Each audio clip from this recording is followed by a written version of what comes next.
喉咙里那口咳不出、咽不下的顽痰，是不是也像块石头一样堵在您的日子里，让您睡不好也吃不香？明明看遍了医生，吃遍了药，为什么它却像粘在身上的口香糖，怎么也甩不掉？欢迎来到养真课。今天我们要分享的不是深奥的医学理论，而是一个听起来很巧，但却很真实的故事。故事的主角用修理世界顶级名表的智慧和耐心，一步步调理好了折磨他多年的老毛病。他的方法您一听就懂，一学就会，而且可能从此改变您对身体的看法。以下是黄建成先生的自述。我叫黄建成，今年70岁，在台北是一个不起眼的巷弄里开了一辈子的钟表维修店。从18岁当学徒到后来自己开店，经我手的都是些别人眼中的老古董、劳力士、百达翡丽、江诗丹顿。这些名字对我来说不代表财富，而是一种精细活，差一根头发丝都不行。我这一生都在跟比头发丝还细的齿轮、游丝和宝石轴承打交道。我的眼睛就是最高倍率的放大镜，我的双手就是最稳定的机械臂。直到3年前，我这双引以为傲的手第一次因为我自己的身体而失去了控制。那天下午，天气很好，阳光透过老旧的木窗棂，洒在我那张用了50年的工作台上。我正在修理一只客人珍藏的古董劳力士，型号是60年代的 Datagist。它的问题很棘手，擒纵系统的一个小齿轮磨损了，需要从一枚报废的同型号机芯里找一个替代品换上。这是一个比穿针引线还要精细100倍的工作。我屏住呼吸，用最细的镊子小心翼翼地夹起了那枚比米粒还要小的齿轮，准备将它安置进机芯的心脏地带。就在那一刻，一种熟悉的、可恶的感觉从我喉咙深处猛然涌了上来。那不是普通的想咳嗽，而是一股浓稠、粘腻，仿佛有生命的东西在往上爬，骚得我喉管奇痒无比。我拼命地想忍住，额头上的青筋都爆了出来，但身体的本能反应却无法用意志力压制。咳，咳咳，咳。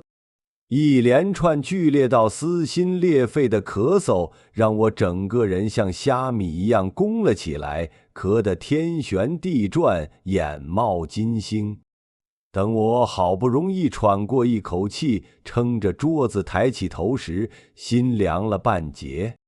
我的手因为剧烈的震动而一抖，那枚无价的古董齿轮连同镊子一起掉在了地上，发出一声几乎听不见的叮的轻响。但在我耳朵里，那声音却像重锤一样砸得我心里一沉。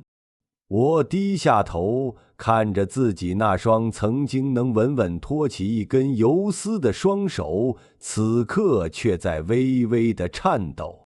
那种火气，那种对自己身体没辙的感觉，一下子全冲了上来。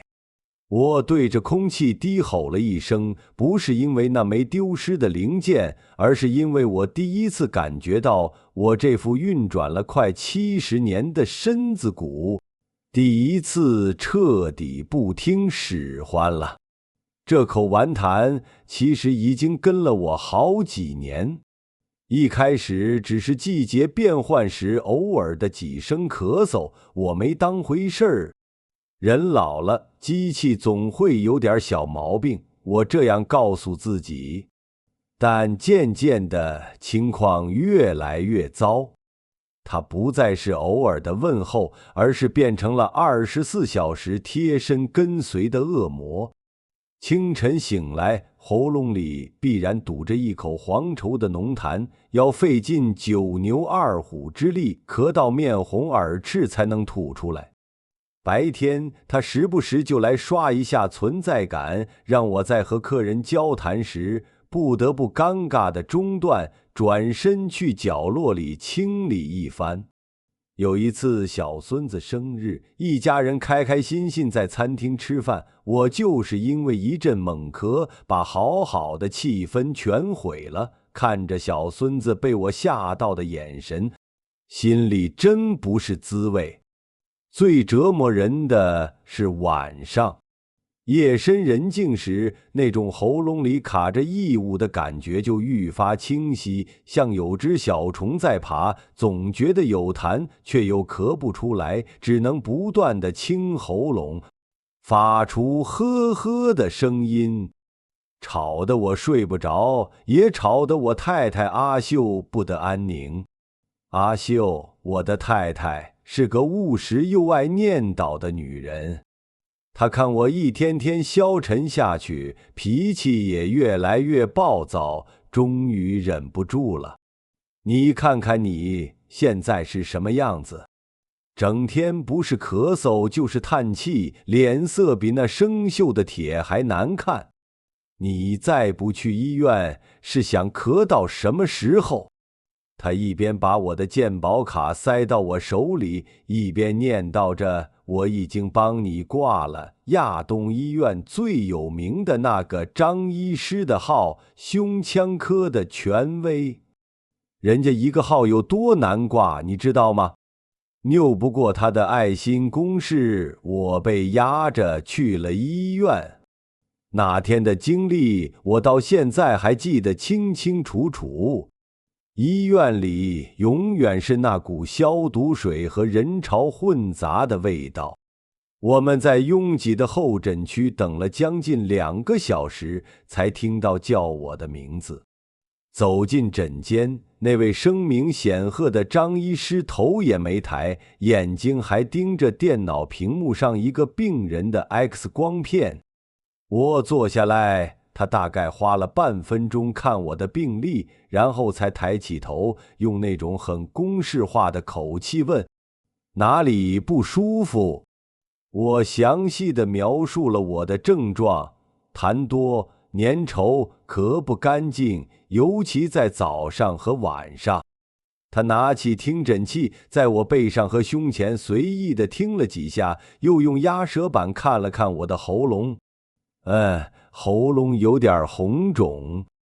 他下了结论，语气平淡的像在说：“今天天气不错，你这是典型的老年性慢性支气管炎，很多老人都有这个毛病，特别是天气变化、空气不好的时候，很常见，不用太紧张。”可是医生，我想追问为什么会这样，有没有能断根的办法？他却打断了我，双手已经在键盘上飞快地敲打着，嘴里念叨着：“我给你开点药，有化痰的，有扩张气管的，你回去按时吃。记得别吃太辣、太上火的东西，多喝水。”前后不到5分钟，他就把一张处方签递给了我，然后扬声叫了下一位病人。我拿着那张薄薄的纸走出诊间，心里却是沉甸甸的。那种感觉就像一个客人捧着一只价值100万的古董表来找我，而我只是随便上点油就打发他走一样。我感觉自己不是一个病人，而是一个流水线上等待处理的零件。张医师的专业或许毋庸置疑，但他看的是病，而不是我这个人。这也是现在很多人的感叹吧。大医院的医生3分钟看一个病人，哪有时间听你讲那么多？尽管心里充满怀疑，但我还是老老实实的去药房领了药，一大包花花绿绿的。我按照指示1天3次准时服用。刚开始的几天似乎真有点效果，痰变得没有那么粘稠了，好像稀释了。但新的问题也随之而来。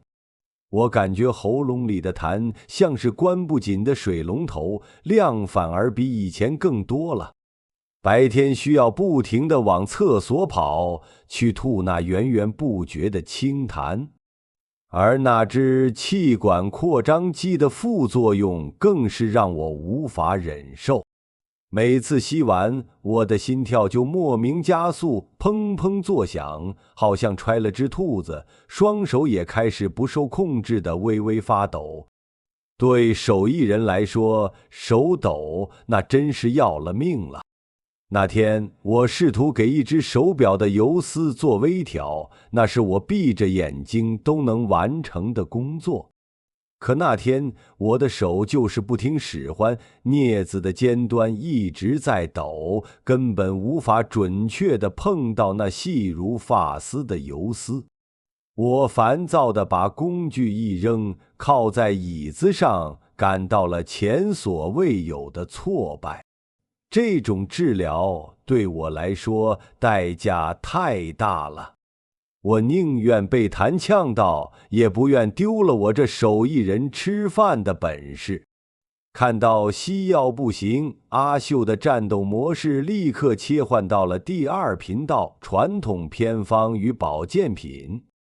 他像是着了魔，每天不是看养生节目，就是跟街坊邻居、市场摊贩打听各种祖传秘方。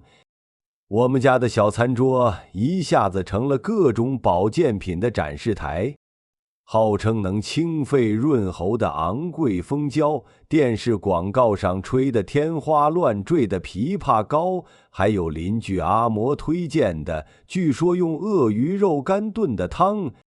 那些广告词说的一个比一个动听，好像吃了就能立地成仙。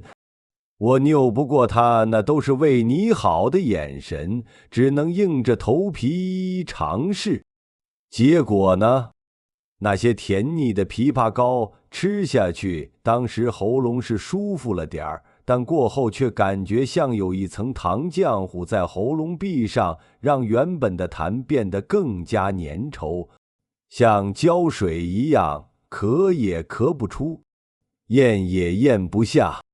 有几次半夜，我甚至感觉自己快要被这口胶水痰给活活憋死。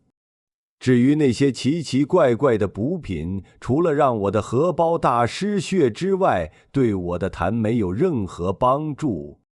那段时间家里充满了争吵，他怪我固执，我怪他乱花钱，都是因为这口该死的痰。在又一个因为喉咙异物感而彻夜难眠的夜晚，我索性披上衣服，一个人坐到客厅。凌晨3点的台北，窗外一片死寂，只有墙上那座我年轻时亲手组装的德国布谷鸟钟还在忠实的一丝不苟地走着，秒针每一次清脆的跳动都像在拷问我：黄建成，你连世界上最复杂的机械都能修复，为什么偏偏搞不定自己这副老骨头？我盯着那座钟，看着那些互相咬合、精准传动的齿轮，一个念头突然像闪电一样击中了我。我这一辈子都在跟道理打交道。一只手表，它不会无缘无故的不走，一定是某个零件、某个环节出了问题。找到了根源，问题自然迎刃而解。我的身体不也应该是这样吗？他一定也在用他的方式告诉我哪里出了问题，只是我还有那些医生都没有静下心来去听、去看、去理解他的语言。那一刻，我做了个决定，我不再指望任何人了，我就用我修了一辈子表的方法，自己给自己修。天一亮，我找出个全新的，封面是硬壳的德智笔记本，这是我以前用来绘制复杂机芯结构图的。我翻开第一页，郑重地写下几个字：老黄的身体维修日志。从那天起，我成了一个最特殊的病人，也是我自己的主治医师。我的第一步就是记录，我不再是笼统的抱怨谈多，而是开始仔细观察，把它当回事来记。我拿了个本子，每天记什么时候咳出来的痰是黄是白，是稀是稠，还有那天吃了什么，天气是冷是热，全都记下来。为了记录得更精准，我甚至找出几个以前装零件用的小玻璃瓶，洗干净后用来收集不同时间点咳出来得痰。晚上我会把它们一一排在我的工作台灯下，带上修表用的高倍放大镜，仔细观察它们的差异。阿秀看到我这个举动，吓得差点把手里的碗都掉了。他觉得我肯定是咳到头咳坏了。你这是干什么啊？不恶心吗？他离我3步远，满脸的不可思议。我没有理会他的惊讶，只是专注地在笔记本上写下我的观察。晨起之痰，色偏黄，质地最黏，像块状，有时带小颗粒。午后之痰，色转白，比较稀，但量多。吃完油炸的东西后1小时内，痰量明显增加，喉咙还有点烧。这种在外人看来有点怪的行为，对我来说却是寻找真相的唯一途径。就好像在检测一块走时不准的手表，我必须知道它是在什么情况下变快，什么情况下变慢，是受温度的影响，还是受湿度的干扰。2个礼拜过去了，我的维修日志上记满了密密麻麻的符号和文字。接着是第2步，找规律。我把本子上记的东西翻来覆去的看，想找出它们之间到底有什么关系。慢慢的，一些门道浮现了出来。1. 温度是关键。只要喝了冰牛奶、冰豆浆，甚至只是吃了凉拌的菜，半小时内，喉咙里的痰绝对会变成黏糊糊的、很难咳出的一坨。2. 油是催化剂。每次吃完油炸的排骨便当，或者家里炒菜油放的比较多，那一整天我的喉咙都会感觉火烧火了，咳出来的痰也特别多。3. 湿气是放大器。只要是阴雨天，或者天气预报说湿度超过 80%， 我早上的咳嗽就会特别严重，感觉整个胸腔都像个装满了水的破风箱。这3个发现让我兴奋不已。这就像我终于找到了那只手表走时不准的原因。它的润滑油在低温下会凝固，在高温下又会过度稀释。问题的根源指向了寒和湿这2个字。于是我开始了第3步，动手调整。我给自己定下了几条铁规矩，就像给机芯设定运行标准一样。从那天起，我戒掉了冰箱里的一切，所有入口的东西必须是温热的。水只喝用保温杯装着的温开水。食物彻底告别油炸，爆炒、阿秀做的菜，我都让他用蒸的或煮的。甜食这个我以前的最爱，也彻底被我拉入了黑名单。阿秀看我像苦行僧一样生活，又是心疼又是好笑。有必要这么夸张吗？人生还有什么乐趣？我只是平静地告诉他，一只精密的表是不能随便上油的。我的身体现在比任何表都精密，也更脆弱。他拗不过我那股匠人的执拗，只好叹着气，开始研究各种清淡的蒸煮菜色。坚持了1个月，效果是显而易见的。我喉咙里的胶水痰不见了，咳出来的痰大多是清晰的白色泡沫状。夜里因为痰堵而憋醒的情况也基本没有再发生。我的睡眠质量好了很多，白天的精神也跟着恢复了。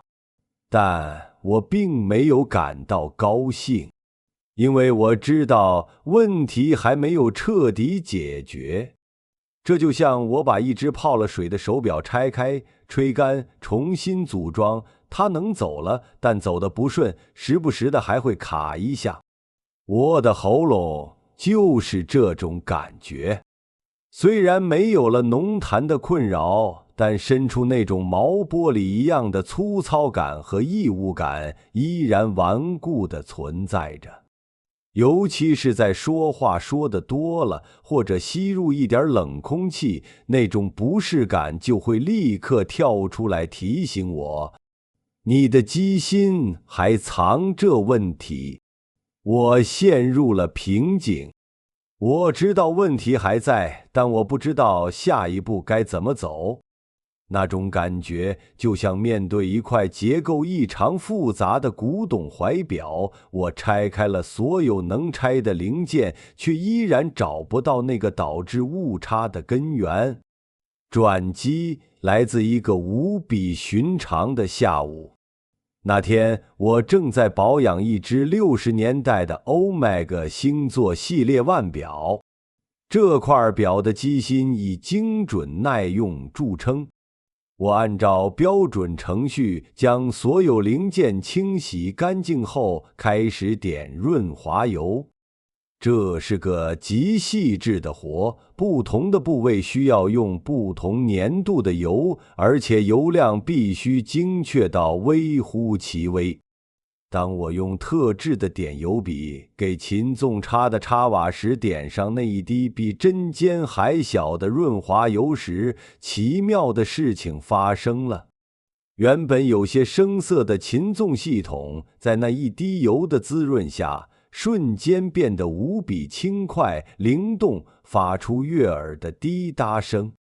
我拿着放大镜看着那个恢复了活力的零件，脑子里叮的一下，突然就想通了。润滑，对，是润滑。我的喉咙是不是也缺少了某种润滑？我之前的饮食控制相当于只是做了清洁，把那些黏糊糊的旧油泥给洗掉了。但一个干燥洁净的机器如果没有润滑，运转起来依然会磨损，会干涩。我的身体也是一样。这个想法让我茅塞顿开。但我需要的不是油腻的油，那只会产生新的油泥。我需要的是一种能温润我身体的清爽而不黏腻的润滑剂。我再次把目光投向了食材。我开始像研究不同型号的润滑油一样，去研究食材的特性。我第一个想到的是老姜。在我的认知里，老姜性温热，能驱寒除湿。它就像给机芯做一次预热，让它达到最佳的工作温度。我又想到了陈皮，中药行都说它能理气、燥湿、化痰，它就像一种温和的溶剂，能帮助溶解那些残存的、看不见的旧油泥。但是光有这2样还不够，它们偏向于温与燥，解决不了润的问题。我需要一种东西来平衡。我想到了梨，老人家都说冰糖炖梨能润肺，但梨的性子太寒，跟我之前分析出的寄生冷的结论是矛盾的。我又想到了蜂蜜，但之前吃枇杷膏的经验告诉我，过甜的东西会碍味生痰，只会让情况更糟。正当我一筹莫展时，一个偶然的机会，答案自己找上门来了。那天，阿秀的朋友从乡下自家果园摘了一大袋有机橘子送来，那橘子皮薄肉甜，汁水丰盈。我一连吃了好几个，吃完后看着手上那堆橘子皮，忽然想到了陈皮。我下意识地没有把它们扔进厨余桶，而是收了起来。晚上我照例在煮我的养生水，也就是几片老姜加几片陈皮。看着锅里翻滚的姜片，我鬼使神差地把下午吃剩的那些新鲜橘子皮也切成丝，一起丢了进去。一股从未闻过的混合了姜的辛辣、陈皮的醇厚和新鲜橘皮的清冽的香气，瞬间从锅里飘散出来，萦绕在整个厨房。我倒了一杯，尝了一口，味道很特别，比单纯的陈皮姜水多了一份清新的果香，很好喝。但老实说，喝完后身体并没有什么特别的感觉。我有点失望，看来这个实验又失败了。那天晚上，阿秀用她新买的小烤箱烤地瓜，满屋子都是地瓜被烤熟后的焦甜香气。我坐在沙发上，看着烤箱里透出的温暖红光，一个念头又钻了出来。我想起在修理钟表的工序里，有些精密的零件在用清洁液清洗过后，为了防止任何湿气残留，会放进恒温干燥箱里，用低温烘烤一段时间。这个烤的动作能彻底去除湿气，并让零件的性能更稳定。我心跳开始加速。如果我把橘子皮也烤一下呢？我立刻行动起来。等阿秀把地瓜拿出来后，我趁着烤箱还有余温，把几片新鲜的橘子皮丢了进去。我没有设定时间，只是趴在烤箱门上，像观察机芯运转一样，死死地盯着里面的变化。大概过了5-6分钟，橘子皮里的白色内囊变得干燥，整片橘皮微微地向内卷曲，就像被晒干了一样。一股比之前浓郁数倍的柑橘香气仿佛被高温逼了出来，充满了整个烤箱。我把它们取出来，与几片老姜一起放进我的保温杯里，冲入热水。这一次我没有用沸水，而是用了饮水机上显示80度的热水。我盖上盖子，决定焖泡它。这也是从修表中学的，有些污渍需要浸泡才能软化分解。20分钟后，我打开了杯盖，一股温暖、醇厚、夹杂着果木清香的热气扑面而来。水的颜色呈现出淡淡的金黄色，非常漂亮。我没有像平时喝水那样大口喝下，而是把它倒进一个小小的品茗杯里。我像品鉴一杯上好的威士忌一样，先是送到鼻尖闻了闻它的香气，然后才含了一小口在嘴里。温润的液体划过我的舌尖，没有新鲜橘皮的苦涩，也没有陈皮的过于厚重，而是一种恰到好处的温醇。最奇妙的是，当我将它分3次缓缓地咽下去的时候，我能清晰地感觉到一股暖流顺着我的食道一直延伸到我的胸口。那是一种从内而外的温和的扩散，像给冰冷的机器零件浇上了一层温热的润滑油。喝完后，我没有立刻坐下或去做别的事。我站了起来，走到客厅中央，用我修表时为了保持绝对稳定而练就的那种深呼吸法，开始缓慢而深长的呼吸。吸气时，小腹微微鼓起，想象着把那股温润的香气吸入肺腑的每一个角落。呼气时，小腹向内收紧，想象着把体内残存的浊气、湿气全部排出体外。我就这样站着，闭着眼睛，做了10次深呼吸。当我再次睁开眼睛时，我感觉整个世界都不一样了。那种长久以来盘踞在我喉咙深处像毛玻璃一样的粗糙感竟然消失了，取而代之的是一种前所未有的清爽通透的感觉。我试着清了清嗓子，不再是以前那种费力的呵呵声，而是一声清脆响亮的声音，没有任何杂音。我不敢相信。我又重复了一遍刚才的动作，喝了一杯，然后做深呼吸。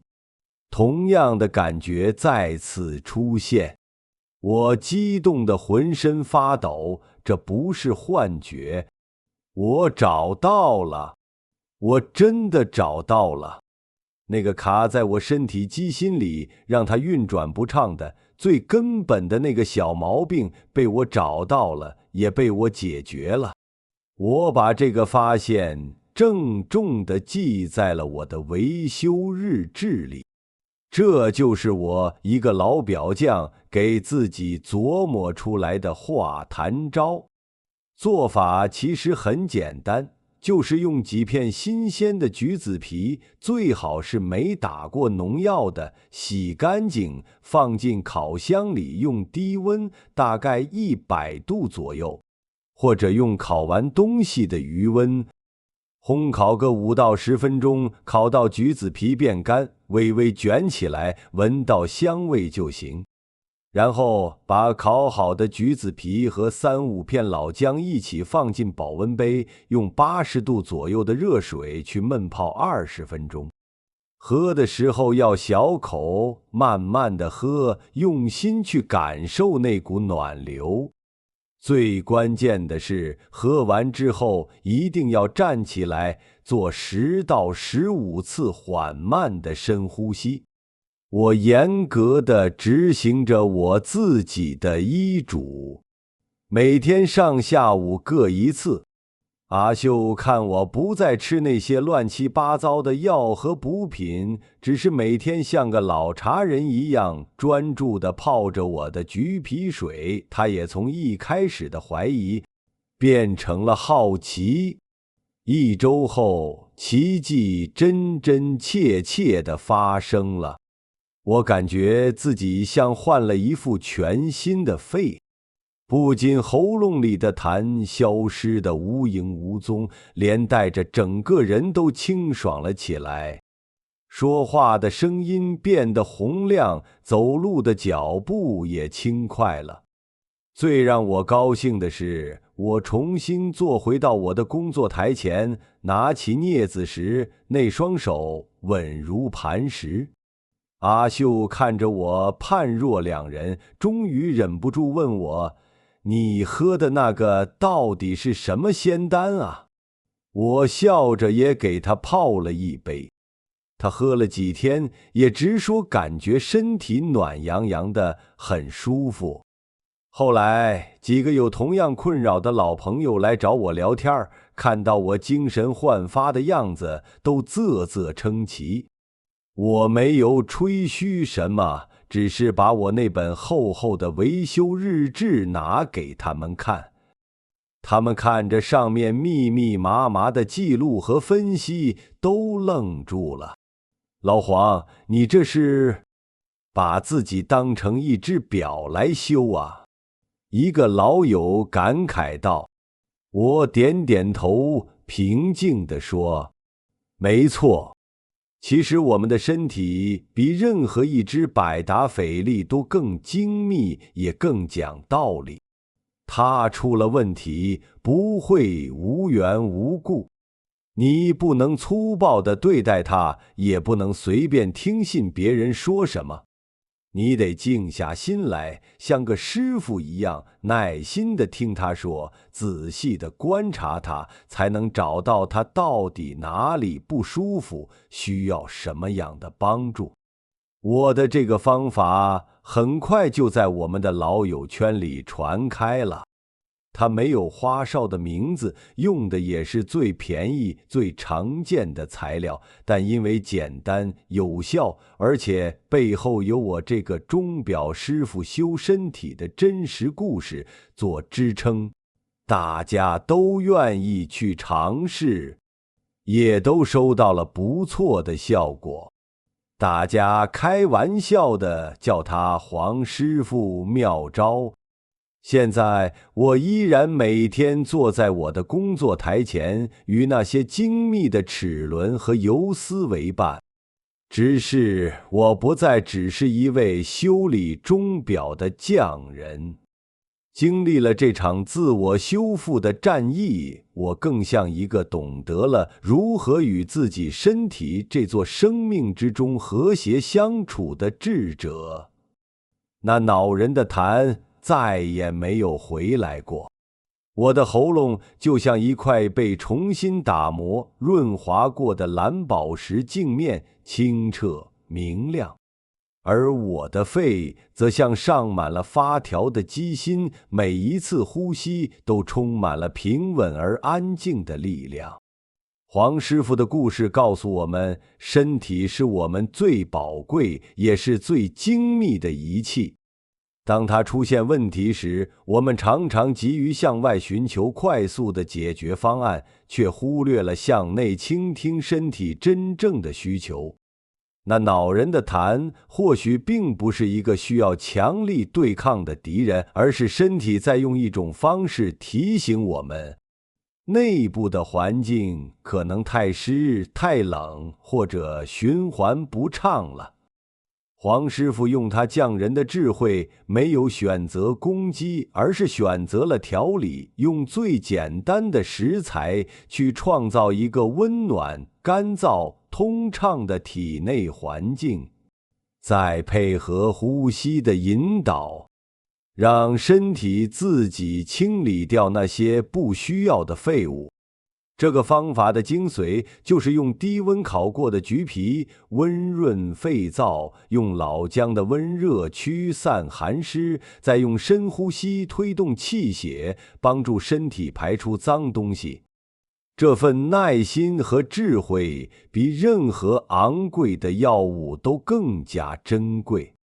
当然，还是要提醒大家，每个人的身体状况都不同，这个方法是黄师傅的个人经验。如果您有严重的症状，还是要先去看医生哦。不知道今天黄师傅的故事有没有给您带来一些启发呢？您或者您身边的亲友是否也有过类似的与身体斗智斗勇的经历？您是否也曾通过一些简单的生活智慧解决了困扰已久的健康问题？非常欢迎您在下方的评论区分享您的故事和宝贵经验，让我们一起学习，一起变得更健康。